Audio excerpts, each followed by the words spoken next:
And welcome back to the Broader View with your host Hazy and my co-host Belle Salisbury. And with me, I have an absolute incredible guest with us. Some of you from the old show might remember her. Her story is absolutely inspiring, and she is an artist in many, many, many forms. She is a classical and pop singer. She's a songwriter. She's an author. She is health and well-being. She is a miracle. I mean, she really is. Angelica, welcome to the show. Thank you so much, Zira. Oh my God, what an introduction! Well, you and I have talked many, many times throughout the last couple of years, and I've missed you.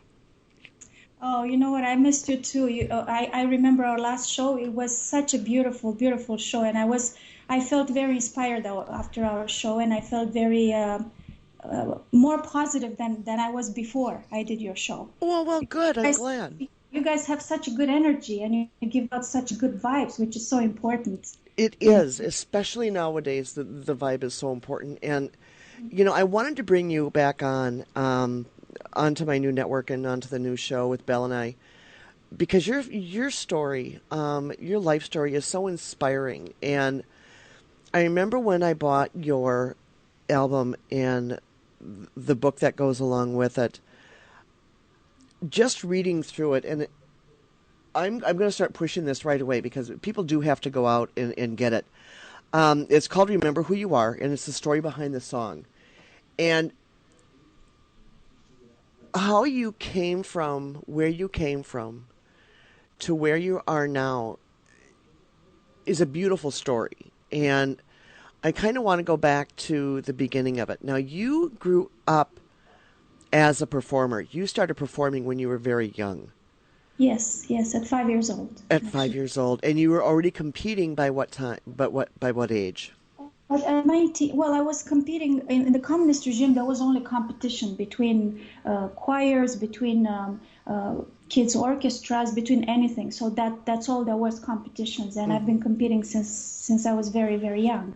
But my first competition where I competed as a solo artist, as a like on my own, I was 19, and it was a national competition, not similar to the American Idol, but kind of. It just lasted 3 days, and it was on national television live, and that's when I got my trophy, and I was recognized nationally for the first time. Now, for people who don't know, you are from Romania. Yes. And born and raised. Yes. And in that, the environment that you grew up in, now your family was very musical. I think you were inspired by your dad, correct? Yes, my dad used to sing a lot. He wasn't a professional singer. He didn't pursue it as a profession, but he used to love singing family gatherings, and he always encouraged me and my brother and my sister to be in music. Music is good for everybody. You don't have to necessarily think of it as a career. It's good to sing, period, for anybody. Absolutely. Yeah. It's, and growing up in the environment that you grew up in, even though you were in a pretty much restrictive area, your family did not have a lot of money. You had to create your own resources in order for you to perform. So you taught yourself, or you decided to make your own costumes, which I think is unbelievable. Yes, And I had love all it. these ideas. Yeah, I was very, in a way, stressed out as a kid because I had so many ideas and I had so much drive, and I had so little possibilities there because it's even hard to explain. I would have to draw a humongous picture. When you're born in this country, in the United States or Canada, it's so different. To imagine that you go into a store and you see 2 colors of fabric, Yeah.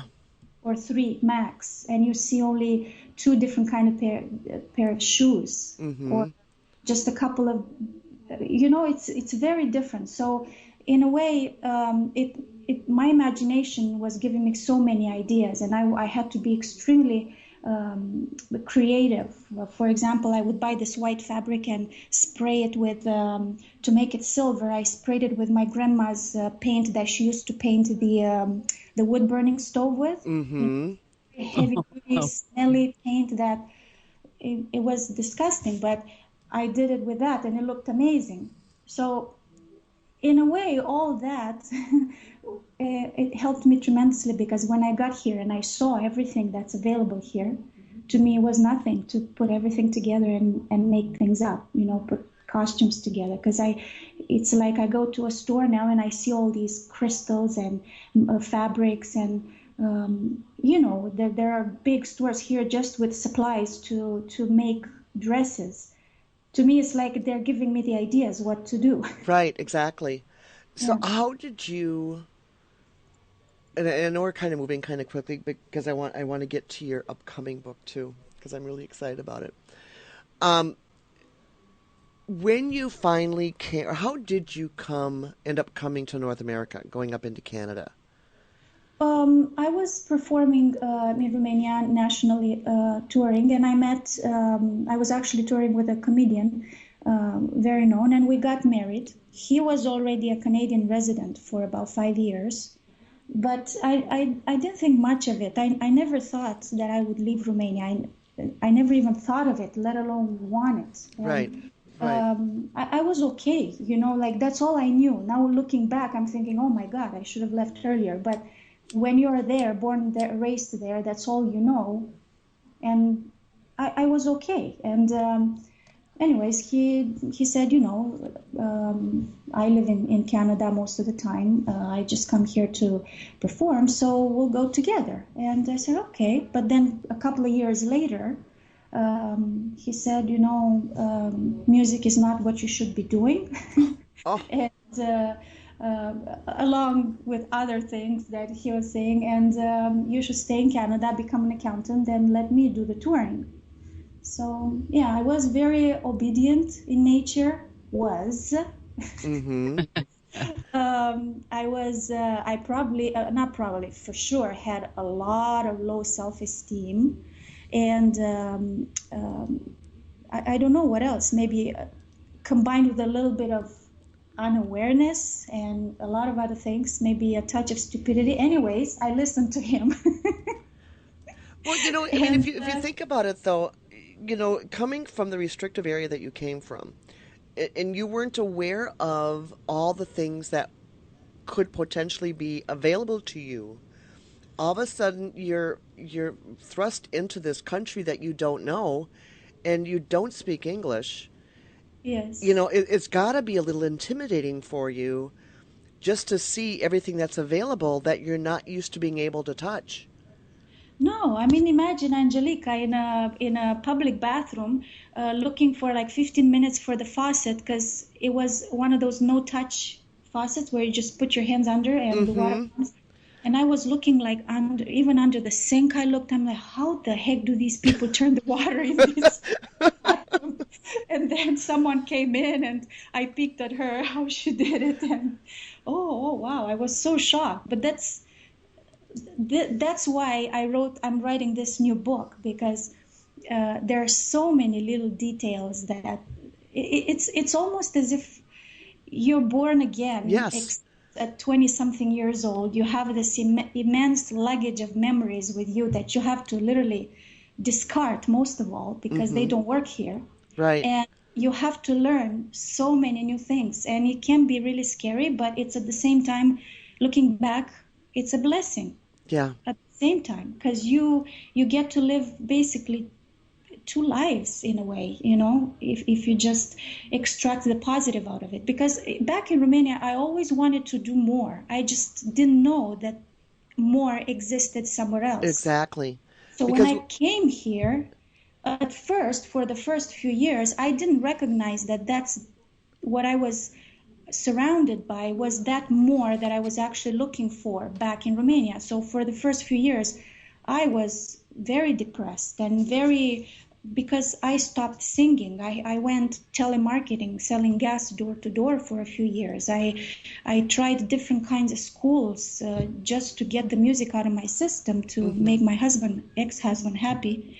And I was just getting deeper and deeper and deeper into a hole, emotional hole. And until one day I had to snap out of it, and I realized this is what you wanted. I always dreamed of more, like to be able to create more and achieve more.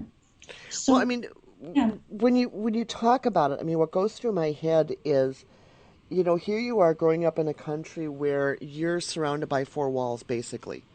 You're not allowed to spread your wings, so to speak. And now you come to North America where you've given that freedom to spread your wings, and then all of a sudden, well, it really wasn't all of a sudden, it was kind of gradual that your wings were clipped. And you're basically put back in those four walls in that little box, being told what you can and can't do. But imagine this time you see everything around and you see the possibilities. That's, I think, one of the worst. It's, I mean, I don't like to victimize myself. I'm not saying that, but no, not at all. To see, imagine a kid wants an ice cream and sees an ice cream, and the parents say, no, you can't have that. Yeah. And it was like that. It's like looking out the window but not being able to get through the glass. Yes, and it's interesting because that was the period of time that I grew the most. That was the period of time that actually, I got to know myself, because I always thought I was very afraid of things. I always thought I was, I was very self-conscious, and I had a very bad impression about myself. That's why I wasn't speaking up. Right. And then slowly I learned, you don't have to. You just be yourself and get out of it. It took me a few years. It took you a few years. And you went through, several different jobs before you finally... Didn't you start, if I remember right, kind of singing quietly on your own? To sing quietly? Yeah. You started singing again without your husband knowing. Yes, singing I never stopped doing. Yeah. That's something I never stopped. In the beginning, I was practicing when he was even home, and because he was so criticizing of me, I stopped doing it when he was home, and I was just practicing when he was in touring, or even if he used to go to grocery store somewhere, I would make sure he got out of the garage, of the building apartment's garage, and I would practice. I never stopped practicing. No. I was and still am, I would say, for lack of a better word, like a robot. Yeah. I said, I got to do it, because if one day will happen again, I have to be ready, because this is what I want to do. I can't possibly get it out of my system. And when you read my new book, you'll see I got to the point where I actually just dropped in the middle of the living room and I screamed for hours. Yes. Hours, because I couldn't take it anymore. I said, you know what?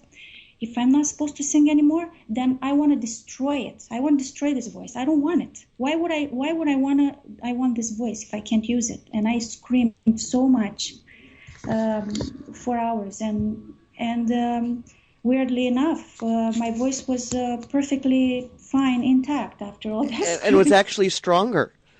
Yeah. So there's got to be something here.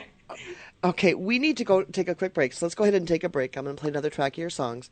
And then when we come back, I want to go ahead and talk about how you created this beautiful album that you created. So don't go away. You're listening to The Broader View on the Hazy Radio Network. Don't go away. We'll be right back.